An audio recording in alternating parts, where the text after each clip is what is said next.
The art of using trained birds of prey to hunt game animals for food or sport has a history dating back many centuries.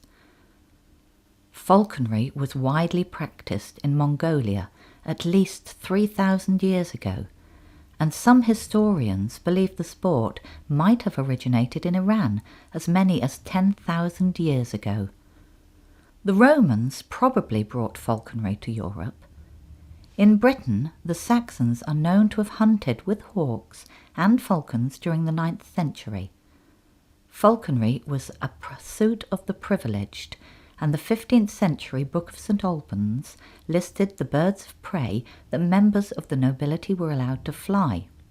A gyr falcon was fit for a king, a peregrine for an earl, while a servant had to make do with a humble kestrel. King Charles I hunted partridges with hawks, but by 1642, when he set up camp at the top of nearby Edge Hill for the opening battle of the English Civil War, the golden age of falconry was coming to an end. It was easier to learn to fire a shotgun than to fly a hawk. A number of terms that originated in falconry have found their way into our language today. A bird in the hand is worth two in the bush. Hoodwinked and fed up. One fell swoop and cadge, all of a tether and boozer. Today, falconry is no longer the exclusive sport of kings, and hunting with birds of prey is practiced by enthusiasts around the world. Come with me now as we follow falconer Keith Jones during the year at Fir Tree Falconry.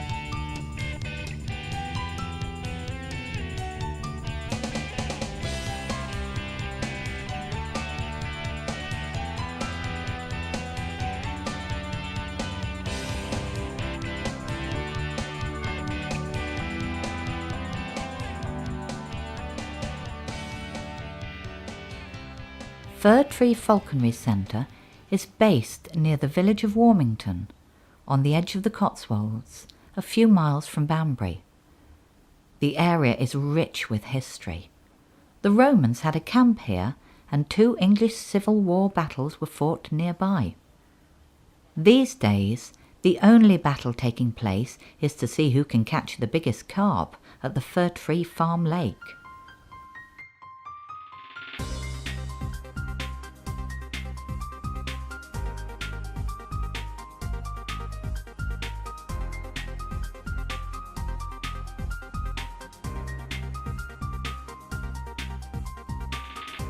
It's early spring, and the wild inhabitants of the lake are in a frenzy of activity.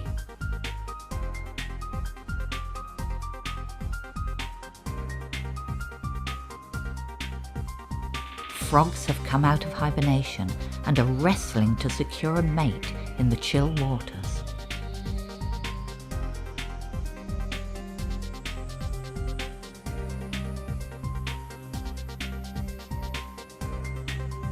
The predatory water boatman floats just below the surface, collecting bubbles of air that allow it to breathe underwater. It won't change its appearance over the coming months, but 2 of the lake's other predators will undergo dramatic transformations. The Dytiscus larva, with deadly pincers that can catch small fish, will become the great diving beetle. This slow-moving alien is the nymph of a dragonfly. In a few weeks, it will emerge from the lake and become one of the fastest aerial predators. This spider is equally at home in water and on land. She'll carry her egg sac around with her until the baby spiders are ready to hatch.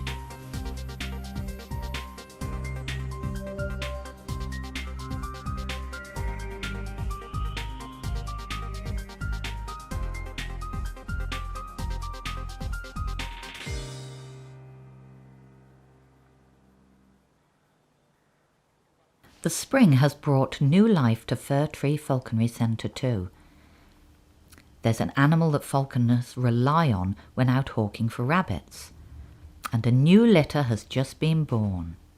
Ferrets are domesticated polecats, a relative of weasels and otters. They were first brought to Britain by the Romans and later by the Normans to help get rid of rats and mice. Although why anybody would want to get rid of rats and mice, I don't understand, 'cause I love 'em. My name is Millie, and I'm a European eagle owl. We're the largest species of owl, with a wingspan of over 5 feet and weighing in at over 3 kilos. We can live for around 20 years in the wild, but captive birds like myself can live much longer, up to 60 years. I have big, powerful feet and claws that are capable of catching a fox, and a strong beak for tearing up my food. I live at Falconry Falconry, and I'm going to be telling you the story of what goes on during a typical year at the centre. Like all of the owls, hawks and falcons here, I was born in captivity. It's illegal to catch wild birds of prey or to steal our eggs. This is Spirit, and he's a Harris hawk. Today, a few of the birds at the falconry are going on a visit to a local primary school. Educating children and their parents is an important part of the work carried out here. Birds of prey were once persecuted in Britain, and even today some lose their lives by the gun or by poisoning.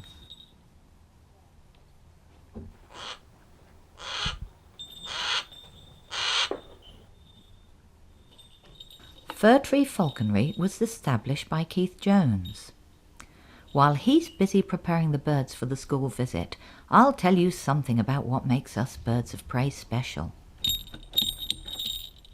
Some of the hawks and falcons are enjoying the early morning sunshine on their mews perches.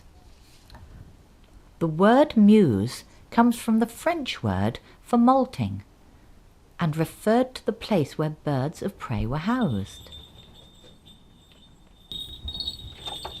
Keeping feathers in peak condition is important, and the birds bathe every day. Some are a bit more enthusiastic than others.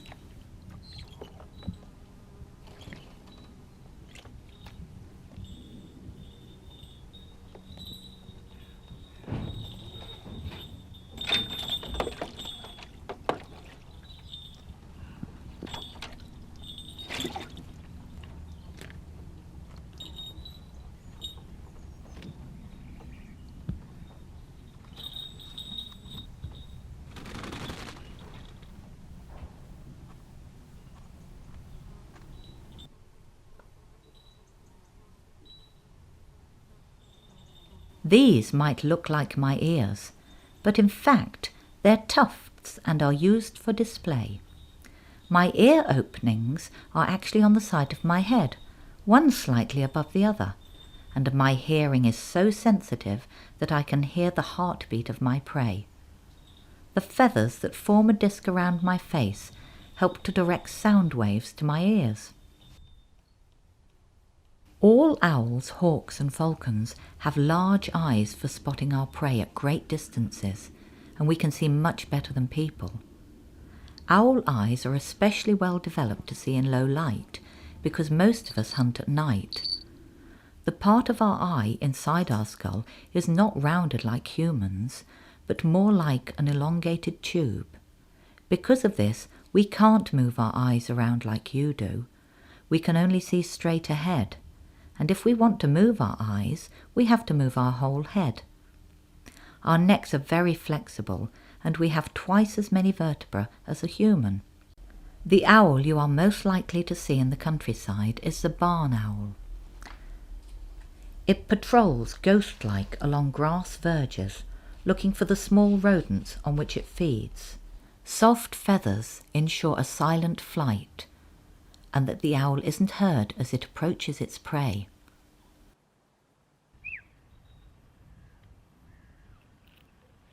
Barney is one of the barn owls at Falconry and the main participant in the popular owl display evenings during the summer months. Good boy. Well Here the birds are fed on day-old chicks, but in the wild the small owls and hawks, like this African Scops owl, are more likely to be eating mice and voles.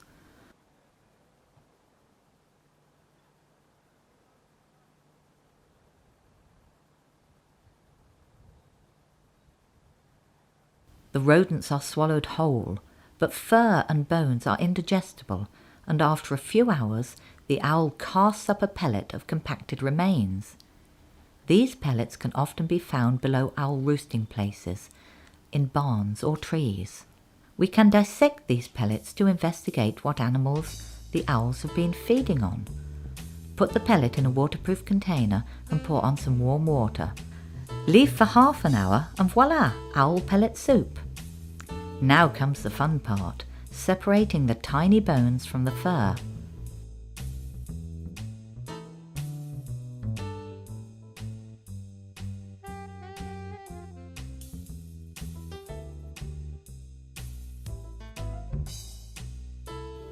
The jawbone of a vole.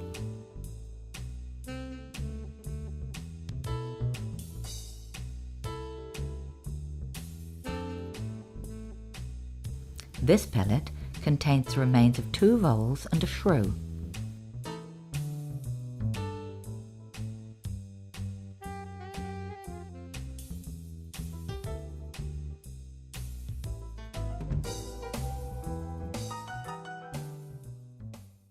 The birds of prey are divided into owls, falcons and hawks. Inca here is a kestrel, one of the falcons.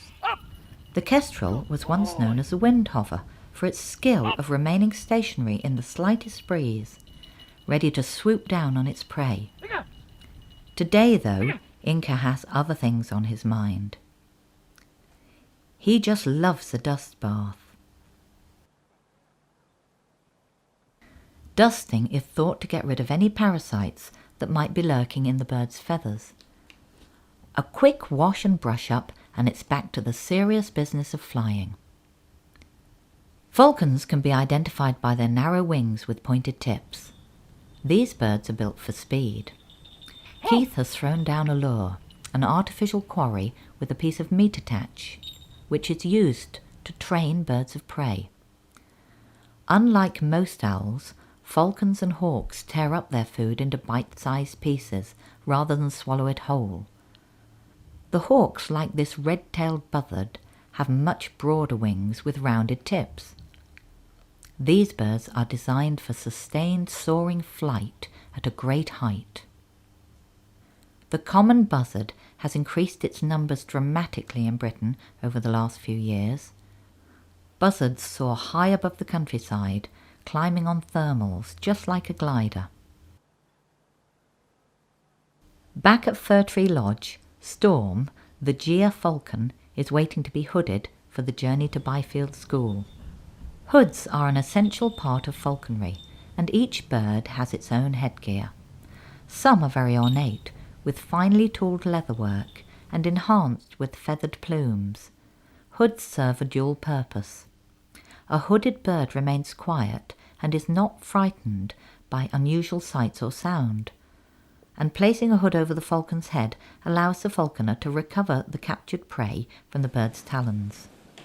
Hooded falcons used to accompany their noble owners to court, to church, and even to the bedchamber. Go on. Good girl.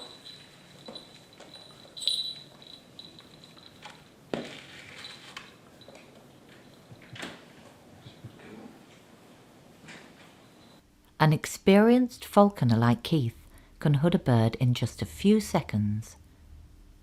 A quick bend of the knees and the job's done.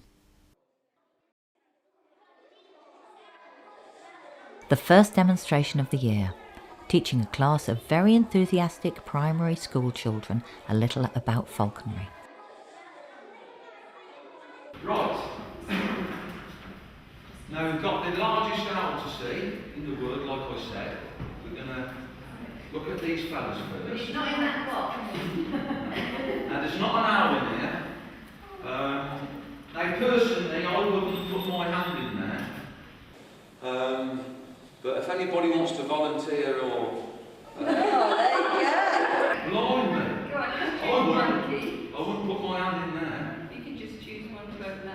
Where we go? Who wants to? Who can we have? Eeny, meeny, miny, mo. Come on then. Right, what I want you to do, you take that end. Okay? What you've got to do, you've got to undo that one and undo that one. Right, and that one. There's something in there, isn't there? You're going to put your hand in.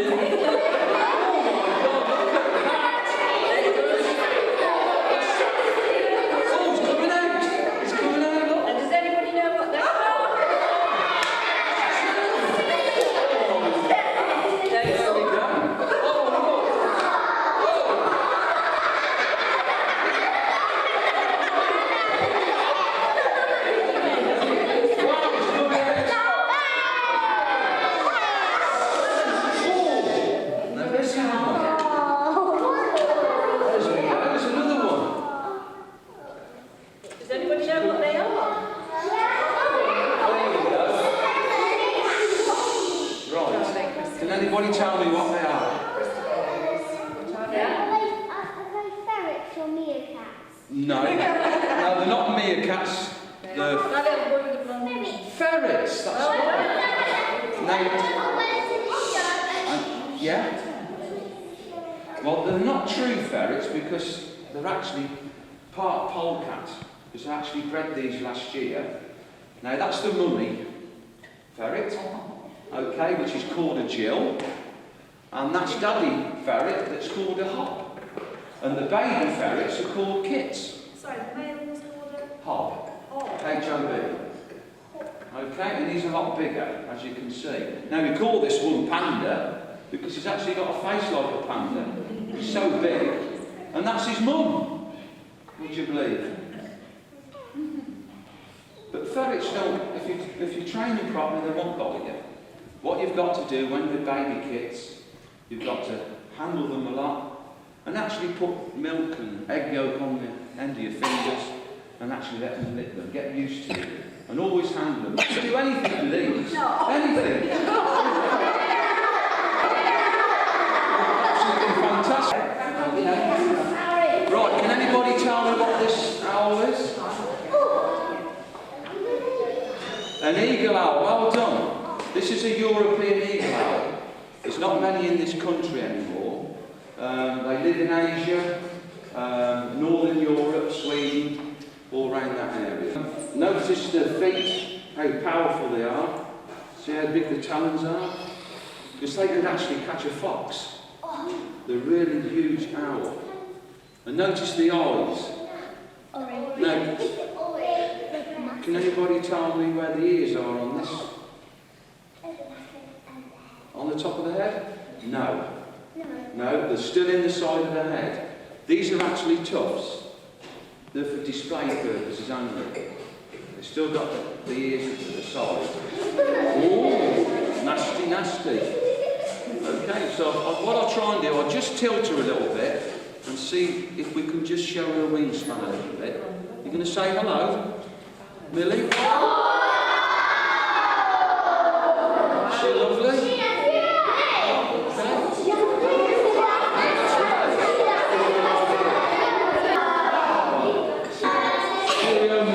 Give a little wave. Good girl.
A very hot summer day, and Keith, wife Sandra and assistant Sam are at Stratford-upon-Avon Racecourse.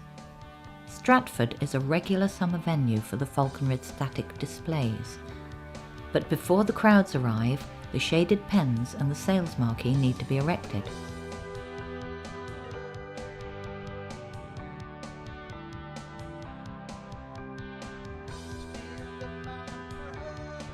I think you're missing a piece there, Sandra.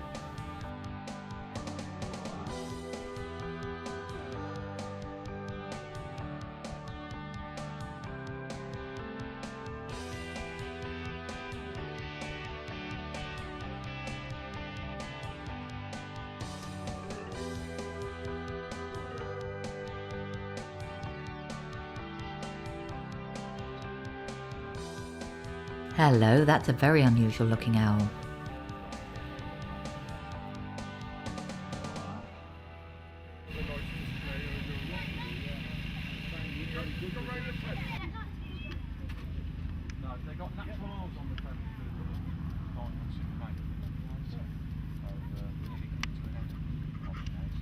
Don't get much of a chance to get away. But we have to use the ferrets, you see, when we break walking. It's a bolt of off. Yeah, we just had, I've just bred some youngsters this year. Had to get rid of all, maybe the mums there. Yeah. The birds are not flown at the static displays, but members of the public get the opportunity to hold a bird of prey on their wrist and learn something about falconry from Keith. Looks like I'm on again.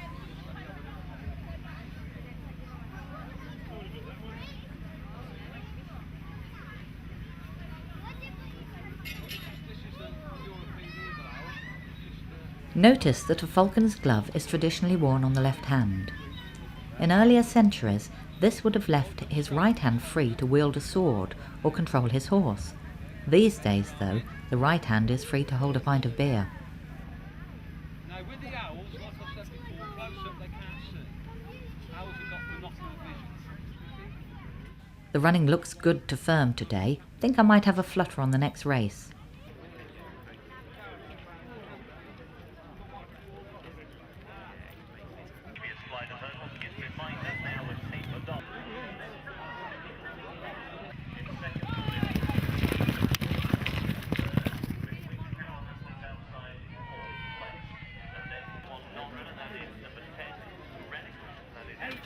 I need a nice cool shower on a day like today.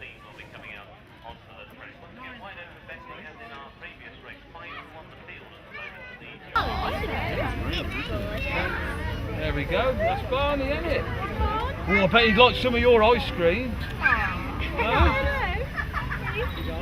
I'll swap you Barney for your ice cream. I would if I had an ice cream. All right.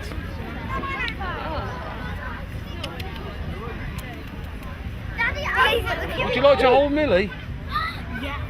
Which Millie? Millie? Yeah. Yeah. You would? Yeah. Oh. I've got to get Millie out for you then. Oh, there. Yeah, one go. Millie. I want to have it. Put your hand in there. Okay. Right. You have to give the girl some room. Okay. Just hold there. Is he bite me? Birds of prey don't bite. Parrots do. Good. Okay. I like parrots. They're not very. Yeah. This is the largest of all the owls. This is the European eagle owl. So hold your hand out there and you'll see the difference in the weight than the barn owl. I'll definitely feel it. Okay? Wow. Bend your arm in. Don't stroke her, just hold her. Wow! Who's that, Millie? Look at that face. It's painted. Wow, She that don't is mind, really She heavy. don't mind.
Late summer and we're at Tadmarton Fete in Oxfordshire, where another traditional English pursuit is on display, Morris dancing.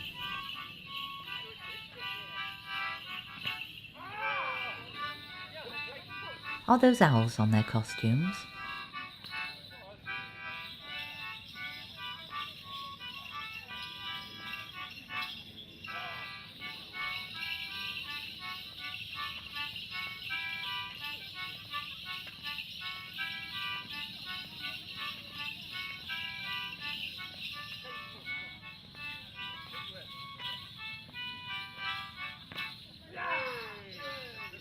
I'm feeling a bit hungry too.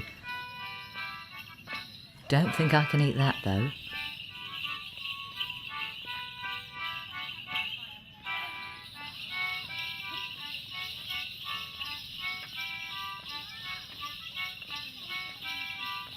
And they're a bit too big. Ah, just the right size.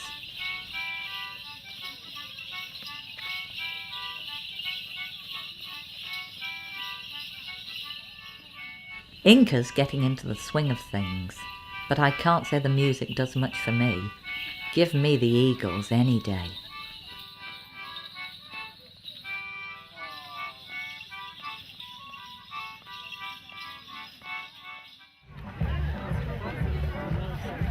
Beautiful bird. Because with birds of prey, they got 10 times better eyesight than we are.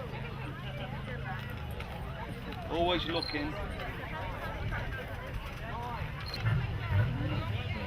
Quite like the same size as the merlin, that one? Yes. Merlin's a bit smaller. There's not much in it, really, I know. Is that what we're doing there, the bobbing the heads? Bobbing the heads. I hear him quite often, but I've never actually been this close to him. Right, well you're really going to hold one now. Yes, I am. Take a short break now. Morris dancing. Flying away. Down the bottom there. She wants to go. So go see the Morris dancing. There we go. Accompany Morris dancing. Gorgeous. Look at them. They're not as big as you think they are. No. You know, when you hear them, you think of a big, powerful That's right. bird. I mean, with owls, they're all feather, Yeah. basically. This is the African lanner falcon that we use for hunting. As you can see, we have to train the birds to the hood. So we basically put the hood on the bird with no stress at all. We can actually take the hood off. And we keep doing this so the bird actually don't take care of a bit of notice about it. So you know where the word hoodwink come from, because it actually came from falconry. Nice. Like a lot of names in falconry, crayons, all of a tether, because the birds are actually tethered today. Do they get stressed by that? Not really, no. If you look at the birds now, they look quite happy and quite content. And you said you have a tracking device on its leg. Why the bell? That's right. Well, we can actually hear the bird as well. If the bird's up in the tree, Right. we can actually hear the bird with a bell. Like the cat. Yeah. Like when we go hunting in the winter with the birds, especially the hawks, then we need a bell on as well. Because when they're chasing these rabbits, they're going from tree to tree, we can actually hear them. And if it actually come down on a rabbit, then we know where the actual bird And then you have has to give caught them the something rabbit. in exchange for the rabbit. That's right, we have to, yeah, fair exchange is no robbery. We never rob the birds, never. So this is what we call hoodwinked. No stress to the bird at all. Okay.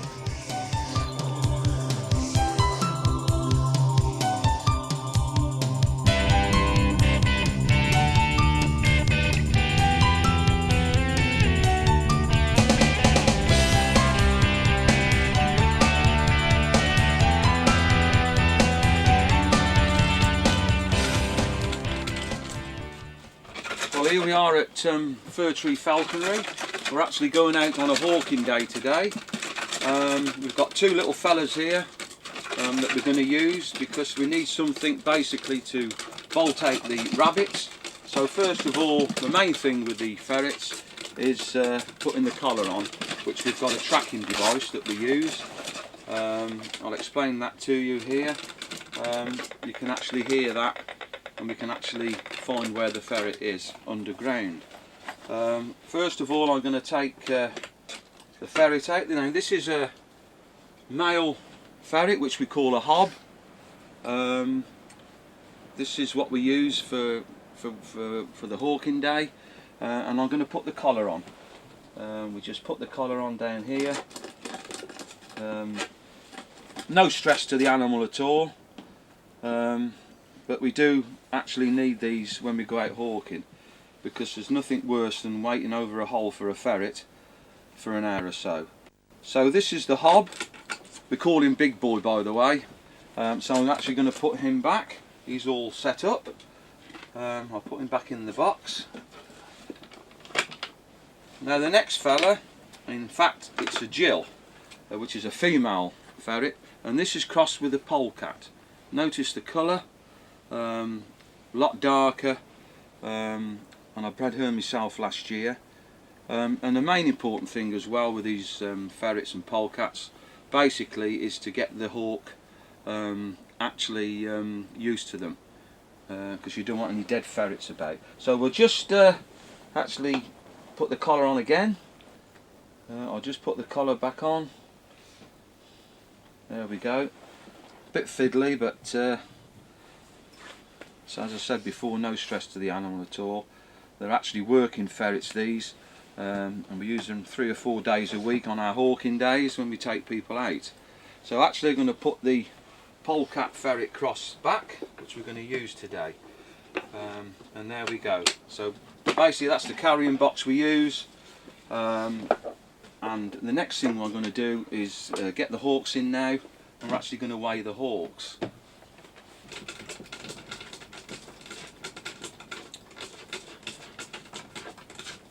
Well, this is the Harris hawk we're taking out today. The reason why we actually use these birds is that we can actually fly 2 or 3 together as a family, because basically these are the only birds of prey that actually fly together in the wild. They come from America, South America, even down to Mexico, and to survive in the desert then they actually have to hunt as a family. We call them wolves of the air basically. Now the most important thing is actually weighing the bird. We actually don't want the bird fed up. We actually want the bird hunting weight, because we're actually going to go out and catch some rabbits if we can. So I'm actually going to put the bird on the actual weighing machine that we use. Right, I'm going to put the bird down now on the scales, nice and calm. I'm actually going to weigh the bird. I do know what the weight of the bird is for hawking, and we'll just try.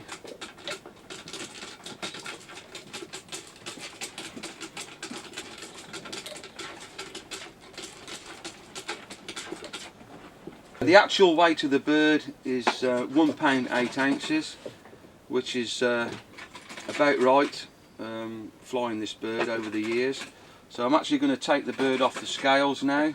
I'll go onto my glove. I'm actually going to write it down on the chart, which we use, 1 pound 8 ounces. So this is the Harris hawk. The next most important step with the bird is actually changing the jesses. These are muse jesses, so we need to change them because these birds have got splits in them, and if the bird was up a tree it could easily very well get caught. So the main thing is to change these to flying jesses. Now with the flying jesses they haven't got the split in them, so I'll just take this swivel off. There we go, and then we'll change them to the flying jesses. As you can see, I've just made some new ones up this morning, so we'll actually put those in. So there we go, there's the old ones put down there, and we put these through.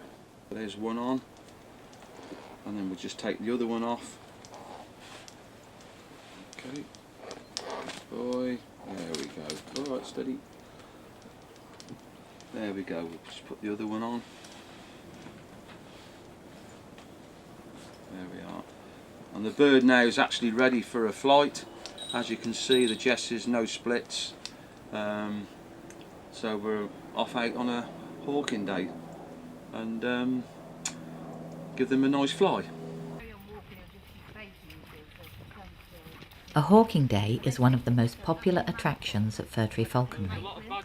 An opportunity to have control of a bird of prey for a few hours, combined with a walk in beautiful countryside, and perhaps catch a rabbit or two along the way. During the hawking season, from October to March, around 65 bookings are taken.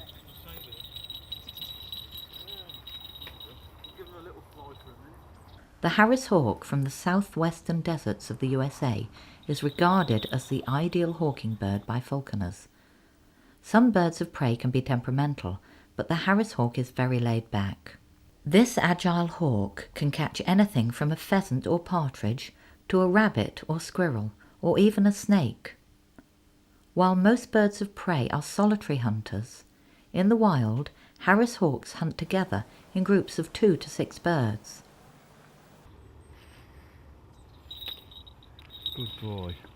How's that? That's it. Just hold on to his jesses like that.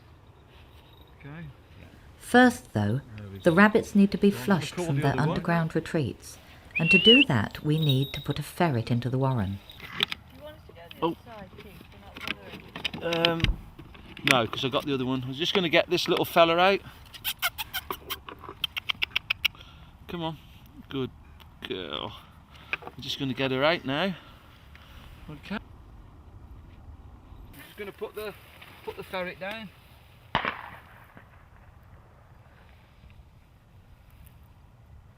The field edge is riddled with rabbit holes, but not all the burrows are occupied, so the birds wait patiently for a rabbit to show itself.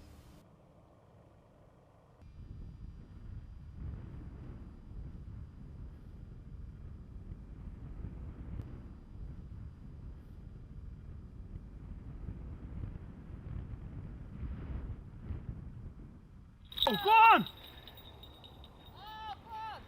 The chase is on.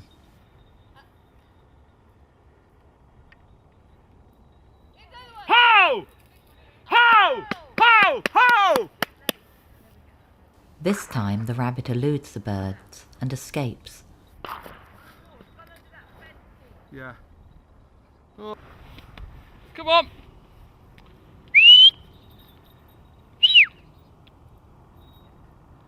Good boy, here you come. Come on.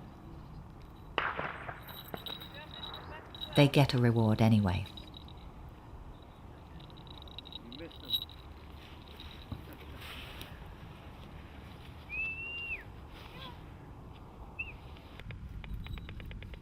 Sometimes a ferret gets a bit disorientated underground, or decides to have a little snooze. But the radio collar around its neck quickly pinpoints its location. And then it's time for a bit of spade work, with a little encouragement from the hawks.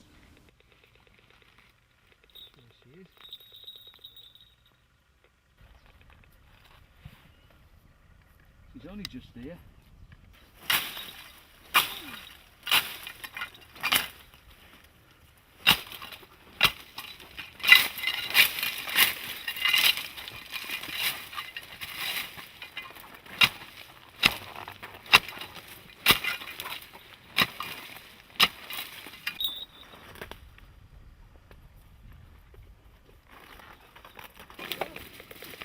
The things you have to do. Yes, your head's bleeding. Good end, is it? Yeah, I should think so. Get it in there. I'll get my ferret back. Yeah. Yeah.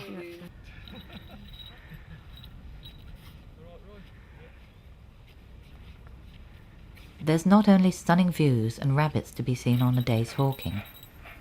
We often get a glimpse of other animals too, like these roe deer.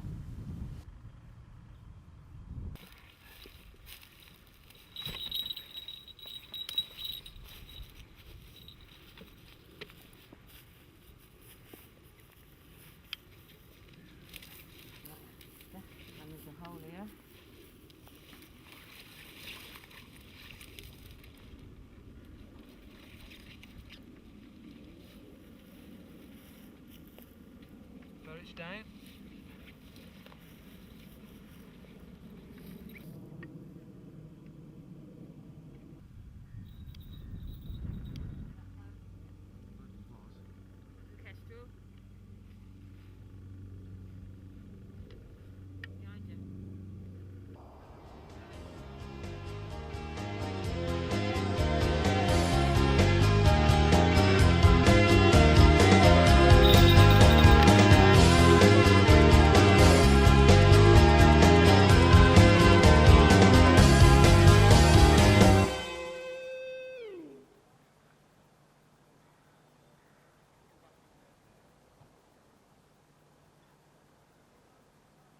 Time for me to put in another appearance, I think, and show a bit of my star quality on the big screen.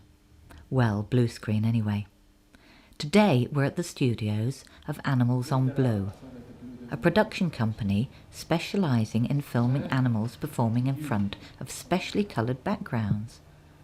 At a later stage, I can be digitally removed and placed on a completely different background, in a television commercial, or perhaps even in a feature film.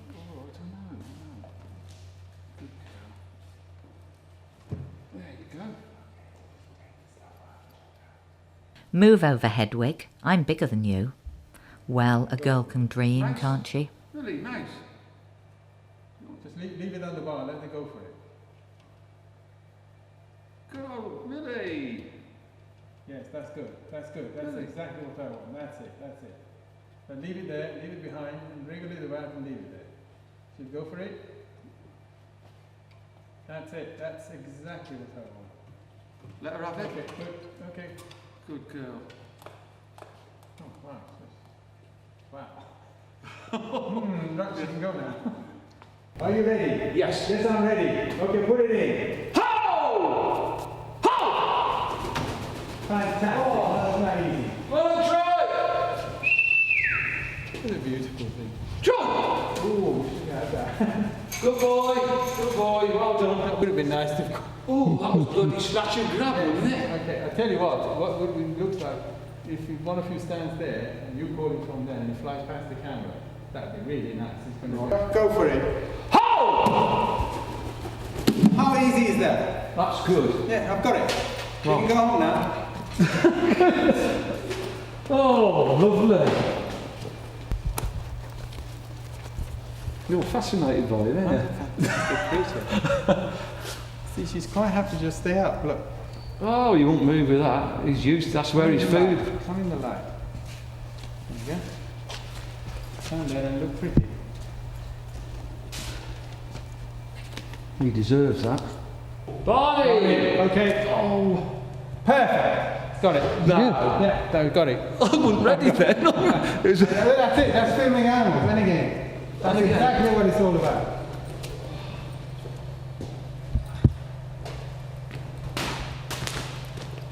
And again, quick, stay on to it. Perfect. Got it now.